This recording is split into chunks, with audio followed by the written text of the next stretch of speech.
जय हिंद दोस्तों, यशस्वी यात्रा द हिंदू न्यूज़पेपर एनालिसिस में आप सभी का स्वागत है। तो चलिए शुरू करते हैं। आज का पहला टॉपिक है द हिंदू के एडिटोरियल से on the right path elections will address the yearning for substantive democracy in Jammu and Kashmir. Basically substantive democracy मतलब meaningful democracy in Jammu and Kashmir के बारे में एडिटर ने अपनी ओपिनियन रखी है।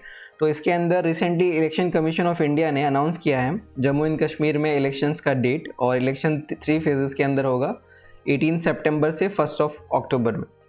तो यहाँ पे एडिटर ने अपना बेसिकली ओपिनियन ये रखा है कि जो इफ़ेक्ट है, मतलब एब्सेंस ऑफ इलेक्टेड गवर्नमेंट है, वहाँ पे आर्टिकल 370 को हटाया गया और इसको स्टेटस दिया गया JNK को एक यूनियन टेरिटरी का। तो according to editor people are feeling alienated in Jammu and Kashmir. So that's what editor ने एक्सप्रेस किया है। ऑल्सो एक कंसर्न ये भी है कि जो अनलॉफुल एक्टिविटीज़ प्रिवेंशन एक्ट और पब्लिक सेफ्टी एक्ट, इसके under students, lawyers and protesters या फिर जिसने भी अपना डिसेंट रखा अगेंस्ट द गवर्नमेंट, उनको अरेस्ट किया गया। ये भी एक पॉइंट काइंड ऑफ एडिटर ने रखा है इसके अंदर। हमें बेसिकली इसको ओवरऑल पिक्चर में समझना होगा कि अगर एक स्टेटहुड नहीं होता है स्टेट के पास में, या फिर इलेक्टोरल पार्टिसिपेशन का जो राइट है वो अगर छीन लिया जाता है, तो क्या ये सही है? अकॉर्डिंग टू कॉन्स्टिट्यूशन और according to giving people a fair right to participate in electoral democracy, that is very important, वो नहीं लिया जा सकता। तो यहाँ पे ये पॉइंट बहुत ही वैलिड है। और दूसरा ये है कि अभी आपने रिसेंट पार्लियामेंट्री इलेक्शंस में भी आपने देखा होगा कि जो टर्न आउट है वो बहुत अच्छा रहा है वैली में। तो कहीं ना कहीं people are willing to have a elected state legislature government, और दैट इज़ वाई वहाँ पे काफ़ी अच्छा टर्न आउट हुआ।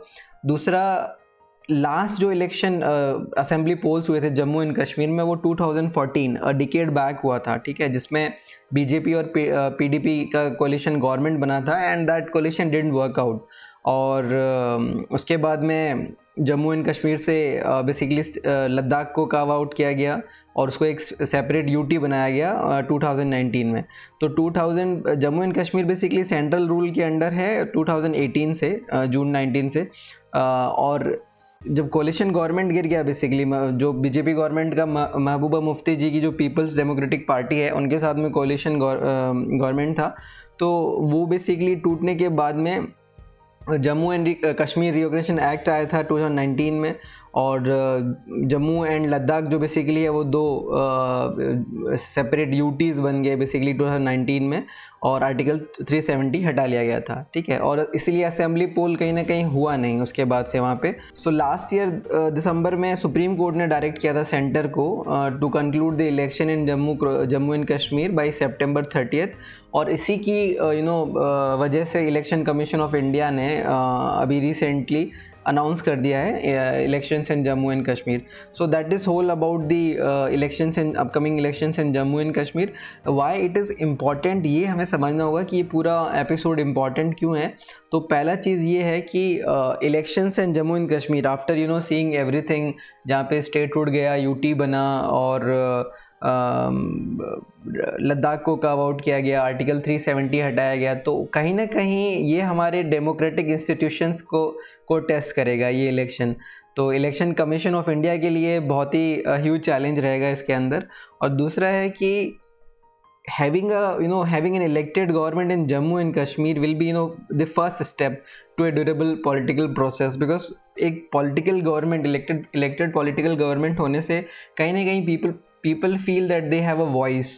और दूसरा, अभी जो इंसर्जेंसी भी थोड़ा सा इंक्रीज़ कर रहा है जम्मू एंड कश्मीर में, तो कहीं ना कहीं ये इंडिकेट करता है कि it is very important to have a elected government there, or we have taken a right step in this direction. Let us understand the second topic now, that is regressive move. Reducing the work hours of women is not the way to ensure their safety. इस article में editor ने ये बोला है कि अभी जो recently Kolkata incident हुआ, जिसमें ब्रूटल किलिंग हुआ एक women doctor on duty at Kolkata RG Kar hospital, तो इसमें अभी वेस्ट बंगाल गवर्नमेंट ने बेसिकली कुछ गाइडलाइंस इशू की हैं, जिसमें नाइट ड्यूटी फॉर वुमेन को मिनिमाइज़ करने की बात की है। सो नाउ अगर हम बात करते हैं कि अगर ऐसा guideline West Bengal government issue करता है जिसमें नाइट शिफ्ट ऑफ ड्यूटी या नाइट ड्यूटी जो बेसिकली लेडी डॉक्टर्स का कम कर देंगे आप, तो क्या इससे उनकी सेफ्टी को आप इंश्योर कर पाएंगे at the work place? Now the question is that. तो जो एडिटर है उनके अकॉर्डिंग ये एक रिग्रेसिव मूव है, because if you see it will only end up removing women from the work force instead of ensuring a stop to violence. So अगर आप basically ये कहना चाहते हैं कि वर्क प्लेस पे वुमेन का नाइट शिफ्ट हम नहीं देंगे, कल को डे में इंसिडेंट्स हो रहे हैं बहुत सारी जगह पे, तो क्या आप डे में भी उनका जो वर्क प्लेस से उनको रिमूव कर दोगे? तो that is why it is being called as a regressive move कि आप मिनिमाइज नाइट ड्यूटी करोगे वुमेन के लिए। Will that solve the problem? So that will not solve the problem, ठीक है। दूसरा ये है कि अगर उनका रिड्यूस कर देते हैं आप टाइम एट वर्क, तो उससे होगा क्या? एक्चुअली क्या है कि more and more women may lose more jobs, और उनका financial independence also may get hit.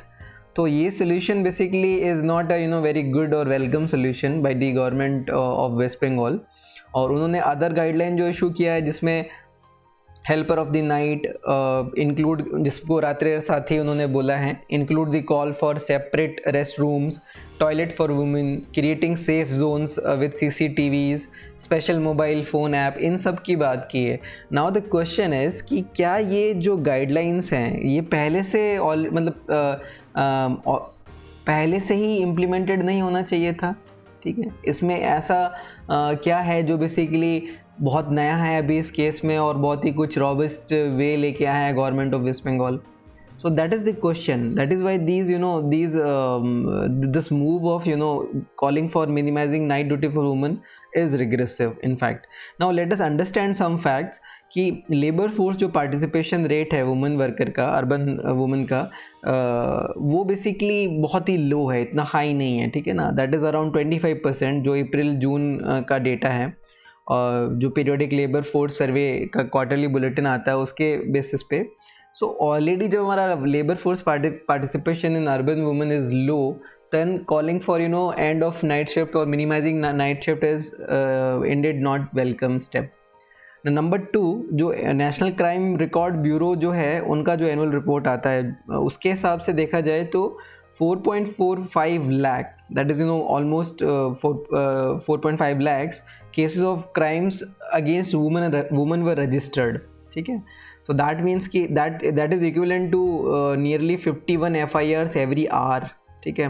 तो वुमेन के अगेंस्ट जो क्राइम्स हैं, the crime against women, that is not stopping, ठीक है। नो मैटर कितना भी हम बात कर लें कि हम कानून लेके आएंगे, हम लॉ लेके आएंगे, बट कहीं ना कहीं वो रुक नहीं रहा है क्राइम अगेंस्ट वुमेन।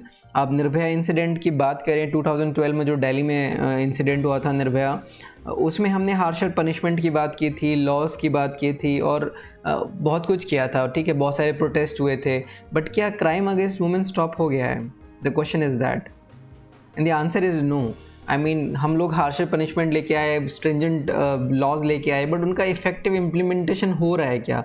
हमारा कितने लोग जो है वो कन्विक्शन रेट क्या है, बेसिकली हमें देखना पड़ेगा इस तरह के इंसिडेंट्स में, ठीक है। तो इफेक्टिव इम्प्लीमेंटेशन लॉ अगर होगा नहीं तो आप कितने भी हार्शर लॉज लेके आइए, पनिशमेंट्स की बात करिए, things will be very difficult to change. Now the question is कि इन सब चीज़ों में हमारा वे फॉरवर्ड क्या होना चाहिए कि इस तरीके से जब क्राइम अगेंस्ट वुमेन बढ़ रहा है, इवन लॉज जो है उससे भी कुछ हो नहीं रहा है एज सच, तो उस केस में हमें एक चीज़ ध्यान रखना होगा कि सिर्फ लॉ लाने से कुछ होगा नहीं, हमें कहीं ना कहीं उसके इफ़ेक्टिव इम्प्लीमेंटेशन के ऊपर बात करनी पड़ेगी, ठीक है। दूसरा हमें बात करना पड़ेगा कि जो माइंडसेट है, माइंडसेट में कितना चेंज आया है, तो वो बहुत ही इंपॉर्टेंट है, बिकॉज सोसाइटी एट लार्ज अगर उनके माइंडसेट में चेंज नहीं आ रहा है, कहीं ना कहीं वो people are not aware and not talking about let's say implementation of laws and all those things, तो इसको रोकना बहुत मुश्किल होगा, ठीक है। और लोगों को बेसिकली सेंसिटाइज करना बहुत ज़रूरी है, अवेयर करना बहुत ज़रूरी है, that is the way to go about this. Another thing, अभी सुप्रीम कोर्ट ने बेसिकली सुमोटो कॉग्निजेंस लिया है कोलकाता केस में, और अभी इस पूरे इंसिडेंट से एक चीज़ समझ में आ रहा है कि कहीं ना कहीं safety of doctors, medical professionals जो who basically work 24 hours, I mean if you say so, because उनका ड्यूटी जो है वो ड्यूटी में call them at any point of time in the day और नाइट। तो उनके सिक्योरिटी के लिए, उनकी सेफ्टी के लिए एक नेशनल टास्क फोर्स जो बेसिकली अनाउंस किया है सुप्रीम कोर्ट ने, that will look into their safety. So that is a very welcome step. So that is how we should look at this issue. So now let us understand the next topic, that is a ground plan for sustainable mass employment। इसमें writer जो है वो अमरजीत सिन्हा हैं, वो एक retired civil servant हैं। सो context इस article का ये है कि जो अभी बजट अनाउंसमेंट में 5 मेजर जो एम्प्लॉयमेंट रिलेटेड स्कीम्स का अनाउंसमेंट हुआ है, तो वो उसके बारे में है कि स्कीम्स जो है बेसिकली, ये जो 5 स्कीम्स की बात हुई है, ये 2 लाख करोड़ का बेसिकली कहीं ना कहीं ओवर द 5 years स्प्रेड है इसका, उतना स्पेंड किया जाएगा to facilitate jobs and skilling and other opportunities for 4.1 crore youth. तो इसमें कहीं ना कहीं government is looking at the private sector to create more and more jobs. और दूसरा, इकोनॉमिक सर्वे के अंदर भी ऐसा एक स्ट्रॉन्ग केस बनाया गया है कि जिसमें expectation from the private sector कि वो बहुत सारे जॉब्स क्रिएट करेंगे, since because government is has reduce the taxes since 2019 and corporates के प्रॉफिट्स भी हायर हुए हैं, ज़्यादा हुए हैं कोविड-19 के बाद में। तो एक्सपेक्टेशन ऐसा है। बट हमें कुछ फैक्ट्स यहाँ पे समझने पड़ेंगे कि इंडियन सिनारियो में, एम्प्लॉयमेंट सिनारियो में कहीं ना कहीं इफ़ यू सी कि अनएम्प्लॉयमेंट बहुत ज़्यादा है। एंड इतना ह्यूज अनएम्प्लॉयमेंट जब इस कंट्री के अंदर है कि I think more than 22 crore people applied for the government jobs and last year की मैं बात करूं, और hardly I think 7-8 lakh people को जॉब मिला। तो कहीं ना कहीं हमारा जो डेमोग्राफिक डिविडेंड है वो कहीं ना कहीं डेमोग्राफिक डिज़ास्टर की तरफ मूव कर रहा है। और बहुत ही ज़्यादा जो वर्कर्स हैं बेसिकली वो अनस्किल्ड हैं, और unlimited supply we have, and race to bottom on wages कहीं ना कहीं चल रहा है। तो ये एक बहुत बड़ा कंसर्न है। Another thing is periodic labour force जो सर्वे हुआ 1920 में, उसके अकॉर्डिंग अगर आप 25,000 महीना कमाते हैं तो आप इस देश के टॉप 10% में आते हैं बेसिकली। ठीक है।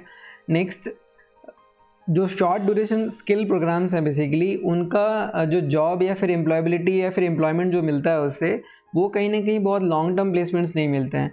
छोटे मोटे काम मिल जाते हैं, शॉर्ट ड्यूरेशन जो कोर्सेज रहते हैं, स्किल्स रहते हैं, प्रोग्राम्स रहते हैं, थोड़े मोटे टाइम के लिए जॉब मिल जाता है और ज़्यादा पेमेंट इतना होता नहीं है। ठीक है, बहुत कम वेजेस होते हैं। और अगर मेट्रोज़ में, बड़ी सिटीज़ में अगर आपको इतने कम पेमेंट पे अगर जॉब करना पड़े, तो आप बेसिकली वहाँ पे अफोर्ड तो नहीं कर सकते। एक अच्छा इंफ्रास्ट्रक्चर, अच्छा घर, वो सब अफोर्ड नहीं कर सकते। तो कहीं ना कहीं जो आपका डिग्निटी है लाइफ का, वो अर्बन एरियाज़ के अंदर इतना अच्छा नहीं होता है अगर आपका पे जो है वो बहुत कम होता है। ठीक है, इसलिए बहुत सारे लोगों ने ये रियलाइज़ किया है पोस्ट कोविड या during covid also, they went back to their villages.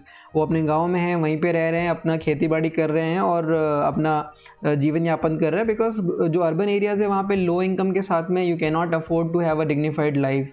ठीक है। अनदर थिंग इज़ कि बहुत सारे स्टेट्स ऐसे हैं, जैसे सदर्न स्टेट्स की मैं बात करूँ तो तमिलनाडु हो गया, केरला हो गया, या फिर हिमाचल, गोवा, सिक्किम, इस तरह के जो स्टेट्स हैं बेसिकली, वहाँ पे continuum of education and skill है। मतलब कि लोग जो है वो काफ़ी मंथली पर कैपिटा कंजम्पशन वहाँ पे हाईएस्ट है। वहाँ पे एजुकेशन पे और स्किल पे बहुत फोकस दिया जाता है। तो उसके अकॉर्डिंगली फिर वो उनकी एक्सपेक्टेशंस होती हैं to find the jobs and everything. Low paying jobs basically वो करना वहाँ का यूथ जो है वो नहीं करना चाहेगा। अगर उनकी एजुकेशन इस लेवल पे हुई है, स्किल उस लेवल पे उन्होंने अर्न किया है, तो वो नहीं करेंगे लो पेइंग जॉब्स। और दूसरा ये कि कुछ स्टेट्स में लो पर कैपिटा कंजम्पशन भी है। उड़ीसा का अगर मैं एग्जांपल लूँ तो वहाँ पे इतना हाई पर कैपिटा कंजम्पशन जो है basically in terms of education and skill वो इतना हाई नहीं होता है। तो they would be willing to take low paying jobs. ठीक है। और public employment per unit of जो पॉपुलेशन इंडिया के अंदर है वो कहीं ना कहीं बहुत कम है compare to what's it's there in the developed world और डेवलप्ड कंट्रीज़। सो ये कुछ फैक्ट्स है जो हमें एम्प्लॉयमेंट पॉइंट ऑफ व्यू से समझने पड़ेंगे बिफोर अंडरस्टैंडिंग कि जो राइटर हैं अमरजीत सिन्हा वो क्या प्लान सजेस्ट कर रहे हैं। Basically ground plan basically for sustainable mass employment की वो बात कर रहे हैं। ठीक है। तो इस प्लान के बारे में समझते हैं कि पॉलिसी इनिशिएटिव्स जो हैं वो क्या होने चाहिए to create sustainable mass employment with dignity तो इसमें उन्होंने बेसिकली 12 पॉलिसी इनिशिएटिव्स के बारे में बात की है, ठीक है, that can pave the way for employment with dignity. The number 1 is skills. तो स्किलिंग की नीड की उन्होंने बात की है यहाँ पे, जिसमें बेसिकली कहीं ना कहीं डिसेंट्रलाइज कम्युनिटी एक्शन की उन्होंने बात की है, to identify skill needs, ownership by the community of state programmes. ये डायरेक्ट कम्युनिटी इन्वॉल्वमेंट की बात कर रहे हैं, डिसेंट्रलाइजेशन ऑफ कम्युनिटी एक्शन की बात कर रहे हैं, जिसमें ग्राम सभा है या फिर बस्ती समितिज़ इन अर्बन एरियाज़, वो एक क्रिटिकल रोल जो बेसिकली प्ले कर सकती हैं, ठीक है ना। और फॉर एग्जांपल जैसे जितने भी लोग जो एम्प्लॉयमेंट सीख कर रहे हैं उनका एक रजिस्टर बना लो, जिनको एम्प्लॉयमेंट चाहिए, फिर उनको बेसिकली कहीं ना कहीं उनके लिए प्लान्स बनाओ, पार्टनरशिप करो विद प्रोफेशनल के साथ में। वेल एजुकेटेड प्रोफेशनल्स जो हैं वो बेसिकली फिक्स टर्म कॉन्ट्रैक्ट पे या फिर अपॉइंटमेंट उनको दे के at the local government level basically evidence based outcome आ सकता है, इससे उनको लेके बेसिकली इस तरीके से हम लोग बढ़ सकते हैं। तो स्किलिंग के जो नीड है उसमें ये एक ट्रांसफॉर्मेशन स्टेप जो साबित हो सकता है। तो स्किलिंग पे पहला फोकस होना चाहिए। नंबर 2 जैसे है कि कम्युनिटी के बारे में बोल रहे हैं ये, तो कम्युनिटी बेसिकली कम्युनिटी ड्रिवन बहुत सारी चीज़ हो सकती है, जैसे बहुत सारे इनिशिएटिव्स हमारे एजुकेशन, हेल्थ, स्किल्स या फिर न्यूट्रिशन, लाइवलीहुड, ये सारे एम्प्लॉयमेंट एट्सेट्रा में जो हमारे कलेक्टिव्स इनिशिएटिव्स हैं उसमें कम्युनिटी जैसे वुमेन कलेक्टिव्स एट्सेट्रा उनको बेसिकली हम लोग फ्रंट रोल में रख सकते हैं, बिकॉज उससे कम्युनिटी अकाउंटेबिलिटी लेगी उन सब स्कीम्स की, उन सब प्रोग्राम्स की। तो कहीं ना कहीं कम्युनिटी का जब अकाउंटेबिलिटी हाई होगा तो better results basically community action से मिल सकता है, ठीक है। The next point is basically education, that is the third policy initiative. वो बेसिकली होना चाहिए जिसमें एजुकेशन एंड एम्प्लॉयबिलिटी की ये बात कर रहे हैं कि हमारे जो वोकेशनल कोर्सेज हैं, सर्टिफिकेट प्रोग्राम्स हैं, वो ऐसे होने चाहिए जिससे एम्प्लॉयबिलिटी हायर हो। Normal generally basically undergrad programmes वगैरह हमारे रहते हैं, बीए बीएससी वगैरह रहते हैं, तो उसके साथ साथ कुछ vocational need based skill based programmes होने चाहिए जिससे बेसिकली लोगों को बेटर एम्प्लॉयबिलिटी उनके अंदर स्किल डेवलप हो। तो एजुकेशन जो है हमारा कहीं ना कहीं उस तरीके से स्किल ओरिएंटेड होना चाहिए, जैसे चाइना में अगर होता है, आप अगर देखेंगे तो चाइना में बहुत ज़्यादा फोकस स्किल पे दिया जाता है।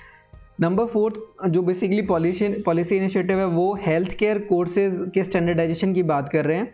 तो इसमें जो हमारे हेल्थ केयर प्रोफेशनल कोर्सेज हैं, मतलब सारे स्टेट्स में अगर आप देखेंगे तो वो इंटरनेशनल बेंचमार्क के हिसाब से होने चाहिए, चाहे वो हमारे नर्सेज के प्रोग्राम्स हो या फिर ओल्ड एज जो जेनेटिक केयर बोलते हैं, केयर गिवर्स होते हैं, पैरामेडिक्स होते हैं जो हेल्थ केयर के अंदर, उन सब के जो बेसिकली स्टैंडर्ड इंटरनेशनल स्टैंडर्ड के जो है वो बेसिकली कोर्सेज होने चाहिए, ठीक है। अभी प्रॉब्लम ये है कि क्वालिटी जो इंस्टीट्यूशन की है वो इतनी अच्छी नहीं है, स्टैंडर्ड कोर्स करिकुलम नहीं है, ड्यूरेशन नहीं है, तो इसकी वजह से कहीं ना कहीं वो स्किल लोगों में डेवलप नहीं हो पाता है। तो हेल्थ केयर के अंदर भी बहुत भारी ह्यूज गैप है इन टर्म्स ऑफ स्किल। तो वो स्किल डेवलपमेंट उस सेक्टर के अंदर भी होना चाहिए और वहाँ पे अच्छा खासा एक स्कोप है to create more and more jobs. Next जो बेसिकली पॉलिसी इनिशिएटिव की इसमें बात कर रहे हैं, so cadre of care givers की बात कर रहे हैं। जैसे हमारे क्रच फैसिलिटीज़ वगैरह बहुत सारी होती है जहाँ पे वुमेन बेसिकली जो है अपने बच्चों को छोड़ के जा सकते हैं to work without having any fear and all. तो अभी हमारे पास में क्रच केयर गिवर का कॉन्सेप्ट ही इंडिया में सच डेवलप नहीं है, ठीक है। तो एक कैडर ऑफ केयर गिवर्स हो सकता है जिसके अंदर इस तरह के बहुत सारे लोग इस तरह की फील्ड में आ सकते हैं, they can become professional care givers.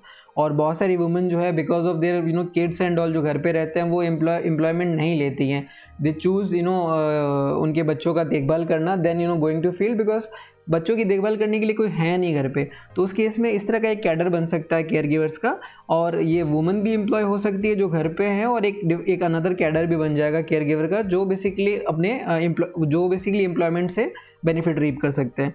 Next is जो इंडस्ट्रियल इंस्टीट्यूट्स हैं, इंडस्ट्रियल ट्रेनिंग जो बेसिकली होती है, जैसे ITI, पॉलिटेक्निक, डिप्लोमा एट्सेट्रा जो होता है, कहीं ना कहीं उसमें भी हमें फोकस करना चाहिए, बिकॉज कहीं स्किल डेवलपमेंट इनके थ्रू बहुत अच्छा हो सकता है। और ये हमारे काइंड ऑफ फीडर सेंटर्स या स्कूल्स हो सकते हैं जहाँ पे अभी फ़िलहाल हमें फोकस करने की ज़रूरत है क्वालिटी पे, बिकॉज ITIs एंड पॉलिटेक्निक्स वगैरह सब कुछ है देश के अंदर, बट उनकी क्वालिटी जो है वो अपडेटेड नहीं है। बहुत सारे इन इस तरह के जो इंडस्ट्रियल ट्रेनिंग इंस्टीट्यूट्स हैं, इंफ्रास्ट्रक्चर का बहुत भारी कमी है, और जो रूरल बेसिकली हमारा पॉपुलेशन है वो बेसिकली कहीं ना कहीं इंगेज नहीं हो रहा है ऐसे इंस्टीट्यूट्स में, डेवलप नहीं कर रहा अपना इंडस्ट्रियल स्किल्स एंड ऑल। तो वहाँ पे एक बहुत ह्यूज गैप है जहाँ पे हम लोग अगर फोकस करें तो हमारे जो रूरल यूथ, रूरल जो हमारा डेमोग्राफिक डिविडेंड है वो कहीं ना कहीं राइट डायरेक्शन में मूव कर सकता है, ठीक है। The number 7 that policy initiative is startup. तो ऑथर इसमें यही बोल रहे हैं कि कहीं ना कहीं स्टार्टअप जो एंटरप्रेन्योरशिप या फिर startup skills basically professionals through professionals in high school that can be developed. तो स्कूल्स जो हैं बेसिकली उनको नीड है इंट्रोड्यूस करने का technology and enterprise as a subject at the let's say upper primary और हायर स्कूल लेवल ऑनवर्ड। और इससे क्या है, लोगों में एक्सपेरिमेंट करने का इनोवेशन के लिए एक्सपेरिमेंट करना फेल फास्टर वाला बात है, तो वो बेसिकली डेवलप हो। तो इंटरप्राइज एंड स्टार्टअप कल्चर भी कहीं ना कहीं डेवलप करने का ज़रूरत है as a policy initiative that also can be taken. The next, that is 8 number point, is co-sharing apprenticeship. Basically co-sharing model of apprenticeships and with industry on scale. तो कहीं ना कहीं इंडस्ट्री को अप्रेंटिस वगैरह जो है वो बेसिकली हायर स्केल पे, बिगर स्केल पे लेना चाहिए, सो दैट क्या है कि लोग जो है उनके अंदर वो स्किल डेवलप हो, उनको उस तरह की अपॉर्चुनिटी मिले एंड इसके अंदर इंडस्ट्री को लीड लेने की ज़रूरत है। 9th अगर हम बात करें तो कैपिटल लोन्स एंड एंटरप्राइजेस की हम बात करें तो कहीं ना कहीं वर्किंग कैपिटल लोन्स जो है बेसिकली वो वुमेन लेड एंटरप्रेन्योर्स के लिए या फिर फर्स्ट जनरेशन एंटरप्रेन्योर्स हैं उनको मिलना चाहिए easily, so that they are enabled to scale up their business and create more and more jobs. Example के लिए आपने सुना होगा Lakhpati Didis of the rural livelihood mission. तो उस तरह के बेसिकली लेसन्स वहाँ से हम लोग सीख सकते हैं और इस तरह का हम लोग इन्वायरमेंट क्रिएट कर सकते हैं कि working capital loans easily available हैं एंड जो पीपल है basically they are able to scale up their businesses. Number 10 is universal skill accreditation program. तो इसके अंदर स्टार्ट करने की ज़रूरत है universal skill accreditation program for skill providing institutions and let the state and industry jointly sponsor candidates for different courses, so that can be done under the universal skill accreditation program. The next is one suggestion or the policy initiative is utilization of the 70% of MG NREGA basically fund या फिर जो अपना Mahatma Gandhi national rural employment guarantee act है उसमें जो fund आ रहा है वो कहीं ना कहीं ऐसा सजेशन है राइटर का कि that can be utilised in let's say water scarce जो ब्लॉक्स है या फिर ब्लॉक्स विद हायर डेप्रिवेशन है और पुअरेस्ट ऑफ द फैमिलीज जो इन ब्लॉक्स में रहते हैं उनके लिए, उनके डेवलपमेंट के लिए बेसिकली यूटिलाइज़ किया जा सकता है। ये ऐसा उनका एक सजेशन है। और कहीं ना कहीं इससे जो इंडिविजुअल बेनिफिशरीज जो स्कीम्स के अंडर होंगे उनको लाइवलीहुड मिलेगा, लाइवलीहुड सिक्योरिटी मिलेगा और उनको इनकम जनरेट करने का भी एक बेसिकली अपॉर्चुनिटी उनको मिलेगा। The last and the 12th point is apprenticeships on scale. तो ये फैसिलिटेट हो सकता है अगर जो अपने अगर होता है तो बेसिकली अपने जो यूथ है उनको लार्ज स्केल पे प्राइवेट सेक्टर के अंदर उनको जॉब्स मिल सकते, अप्रेंटिसशिप प्रोग्राम्स के अंडर उनको अप्रेंटिसेस करने के लिए अप्रेंटिस बनने का मौका मिल सकता है और इसके अंदर उनके स्किल डेवलपमेंट के ऊपर फोकस किया जा सकता है। और जो इंसेंटिव मिलता है इसमें जो स्टाइपेंड वगैरह मिलता है दैट इज़ ओके, बट कहीं ना कहीं मोर एंड मोर स्किल डेवलपमेंट पे फोकस किया जा सकता है ऑन अ स्केल। और इस तरीके से हम अपना जो स्किल एंड एम्प्लॉयबिलिटी है वो अपने यूथ का बढ़ा सकते हैं और उनको बेसिकली एक मोर डिग्निफाइड लाइफ बेसिकली उनको मिल सकती है if you follow this kind of model. तो दिस इज़ 12 स्टेप मॉडल जो बेसिकली इन्होंने सजेस्ट किया है, 12 kind of policy initiatives that can be taken for to make a grand plan, if I say so, for sustainable mass employment. So that's how it can be done. तो friends आज के the Hindu news analysis में इतना ही। मिलते हैं अगले video में। जय हिंद।